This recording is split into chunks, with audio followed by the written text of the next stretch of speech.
در ادامه تمرینات تکنیکا و بداهه نوازی ساده تو این ویدیو با هم دیگه شور میزنیم. شور می با کوک می لا ره می. بازم تو این ویدیو عرض میکنم که این ویدیو مخصوص اون دسته از عزیزان هست که وظیفه‌های استاد صبور رو زدن کار کردن و اینکه حالا میرسن به تمرینات بداهه نوازی ساده. از سیم سوم شروع کنیم و اینکه میتونیم با سیم چهارم دوبل بزنیم. شور می فا سوری ره می فا می ره می فا می ره می.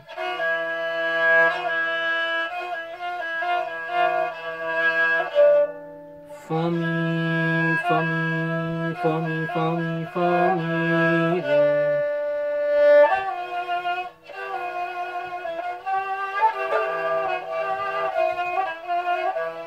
شه سول فا سول فا فا سول لا سول فا سول فا می فا می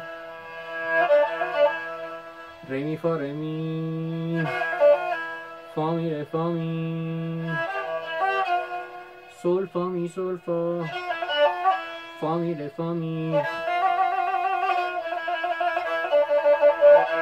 میشه می فا فا می فا رو فا تری می فا فا می می ره می.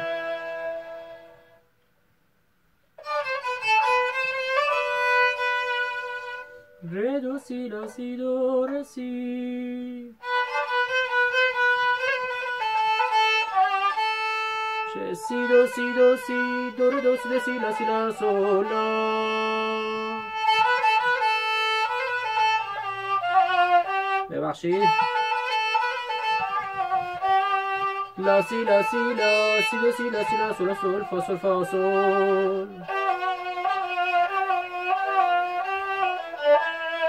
سول فا سول فا سول فا سول فا می ره می. می فا می ره می فا سول لا سی دو ره سی.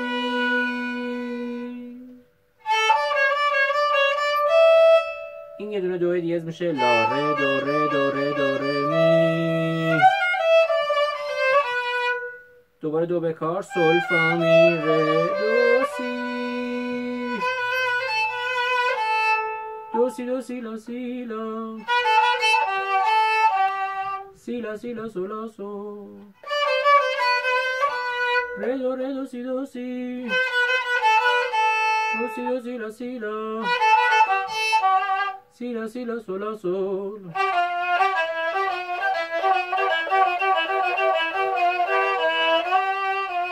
سول فا سول می سول فا سول می سول فا سول می سول فا سول می سول فا سول می سول فا.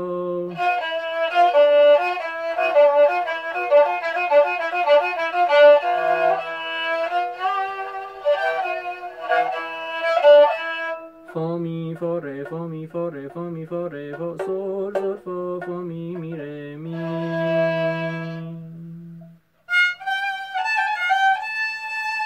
فا سول لا سول فا سول لا سی لا سی لا لا سول لا سول.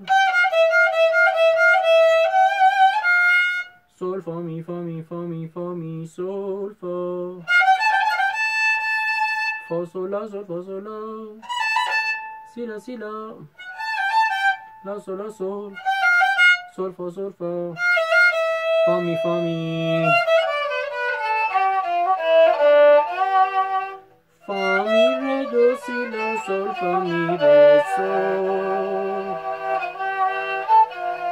فا سول لا فا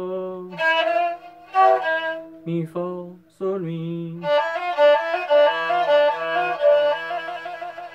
ره می فا ره می فا ره می فا ره می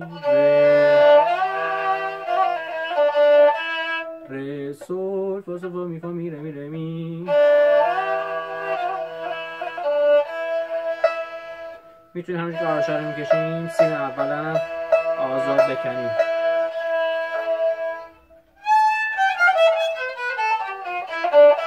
لا سول فا می ره دو سی لا سول فا می ره می. اینم بداهه نوازی برای شور. اگر که سوالی رو بود با شما تلفن اول ویدیو موبایل 912-222-61-97 تماس بگیریم. با کمال میل و افتخار در خدمت شما خواهم بود.